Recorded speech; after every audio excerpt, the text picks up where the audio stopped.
BRS అధినేత కేసీఆర్ అధ్యక్షతన తెలంగాణ భవన్లో పార్టీ శాసన సభాపక్షం సమావేశం జరగనుంది.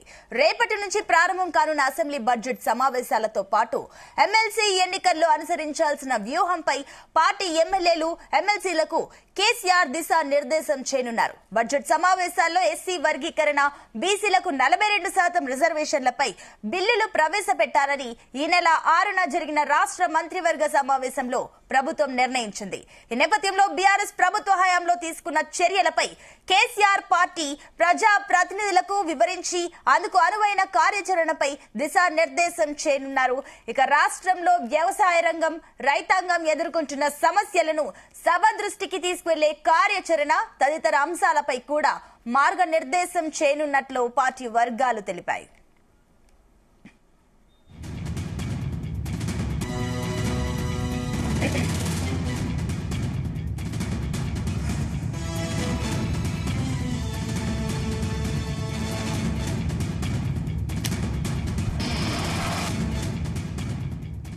రైట్, ఇదే అంశానికి సంబంధించి మరిన్ని డీటెయిల్స్ మా బ్యూరో చీఫ్ నరేందర్ అందిస్తారు.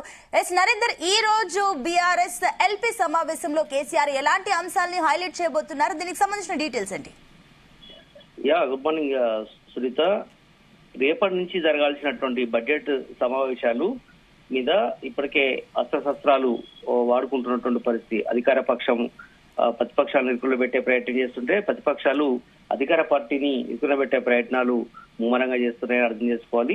రేపటి నుంచి ఈ బడ్జెట్ సమావేశాలకు సంబంధించి ప్రధాన పార్టీగా చెప్పుకున్నటువంటి, ప్రధాన ప్రతిపక్ష పార్టీగా చెప్పేటువంటి బీఆర్ఎస్ పార్టీ, ఆ పార్టీ అధినేత మాజీ ముఖ్యమంత్రి ఈరోజు తెలంగాణ భవన్ లో బీఆర్ఎస్ ఎల్పీ సమావేశాన్ని నిర్వహిస్తున్నారు. మధ్యాహ్నం 1 గంటల నుంచి ఈ కార్యక్రమం జరగనుంది. ఎమ్మెల్సీలు, అదేవిధంగా ఎమ్మెల్యేలు, ఆ పార్టీ గెలిచినటువంటి మొత్తం 38 మందిలో 10 మంది ఇప్పటికే కాంగ్రెస్ పార్టీకి వెళ్లిన నేపథ్యంలో మొత్తం ఇంకా 28 మంది మాత్రమే ఎమ్మెల్యేలు ఉన్నారు. అదేవిధంగా ఎమ్మెల్సీలు కూడా ఉన్నారు. ఈ నేపథ్యంలో వాళ్ళందరికీ కూడా మార్గనిర్దేశం చేయన్నారు. రేపటి నుంచి జరగాల్సినటువంటి బడ్జెట్ సమావేశంలో ప్రధానంగా ఎలాంటి పాత్ర పోషించాలి, ఒక్కొక్క ఎమ్మెల్యే ఏమైనటువంటి పాత్ర పోషించాలి అసెంబ్లీలో కానీ మండలిలో అనేది కేసీఆర్ దిశానిర్దేశం చేసే అవకాశం ఉంది. ప్రధానంగా హరీష్ రావు, అదేవిధంగా కేటీఆర్ బీఆర్ఎస్ వర్కింగ్ ప్రెసిడెంట్ గా ఉన్నారు.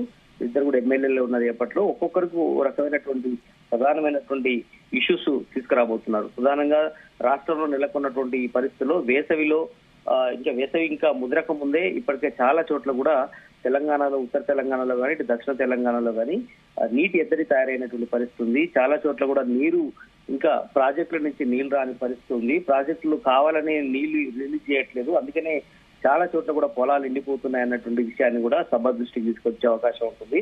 ముఖ్యమంత్రి కూడా సభలోనే ఉంటారు కాబట్టి ఖచ్చితంగా కేటీఆర్ కానీ, అదే హరీష్ రావుకి ఇలాంటి ఎజెండాలు చెప్పే అవకాశం ఉంది. అదేవిధంగా రుణమాఫీకి సంబంధించినటువంటి ఇష్యూ, రుణమాఫీ ప్రధానంగా చాలా మంది కూడా ఇంకా 30% రాలేదు అనేది కూడా ఉంది. అంటే ఎలక్షన్ ముందు మాత్రం 2 లక్షల రుణమాఫీ అన్నారు, కానీ 2 లక్షలు కొద్దిగా ఎక్కువన్నా కూడా ఇవ్వలేదు. అదేవిధంగా వడ్డీ పెరిగినా కూడా ఇవ్వలేదు. చాలా మందికి వివిధ రకాల టెక్నికల్ సమస్యల వల్ల ఇవ్వలేదు అన్నటువంటి విషయాన్ని కూడా తీసుకొచ్చే అవకాశం కనిపిస్తుంది. అదేవిధంగా నిరుద్యోగ సమస్య, అదేవిధంగా అమ్మాయిలకు కానీ స్కూటీ కొనిచ్చే విషయంలో కానీ, లేదా తులం బంగారం ఇచ్చే విషయంలో కానీ ఆనాడు ఇచ్చినటువంటి 6 గ్యారంటీల్లో చాలా వరకు అమలు కావట్లేదు. కేవలం ఆర్టీసీ బస్సుల్లో మహిళలకు ఇచ్చే తప్ప గ్యాస్ సిలిండర్ కూడా చాలా మందికి పడట్లేదు అనే విషయాన్ని కూడా బీఆర్ఎస్ పార్టీ ఖచ్చితంగా సభ దృష్టికి తీసుకొచ్చే అవకాశం అయితే కనిపిస్తుంది. ఇట్లా చాలా అంశాలు కూడా దీన్ని దృష్టికి తీసుకొచ్చే అవకాశం ఉంది.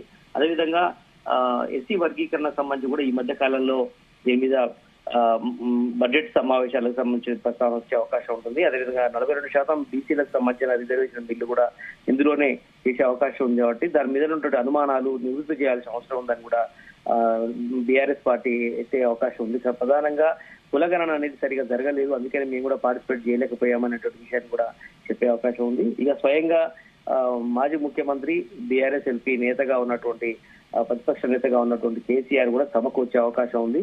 బడ్జెట్ సమావేశాల్లో గవర్నర్ ప్రసంగం రోజు ఖచ్చితంగా కేసీఆర్ హాజరు కాబోతున్నారు. దాని తర్వాత కూడా కొన్ని రోజులు హాజరవుతారు అనేటువంటి చర్చ కూడా జరుగుతోంది.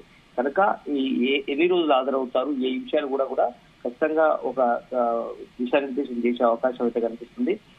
అదేవిధంగా రాష్ట్రంలో నెలకొన్నటువంటి చాలా పరిస్థితులు కూడా ఉన్నాయి. అదేవిధంగా రాష్ట్రానికి పెట్టుబడులు తీసుకొస్తామనేటువంటి ఉద్దేశంతో చాలా ఆర్భాటంగా ఆనాడు చెప్పడం జరిగింది. కానీ గతంలో విదేశాలకు వెళ్ళినటువంటి సమయంలో లక్షల కోట్లు తీసుకొచ్చామని హోర్డింగ్స్ పెట్టారు. కానీ ప్రజెంట్ ఏవి ఎంతవరకు తీసుకొచ్చారు అనే విషయాన్ని కూడా బీఆర్ఎస్ పార్టీ గట్టిగానే నిలదీసే అవకాశం ఉంది.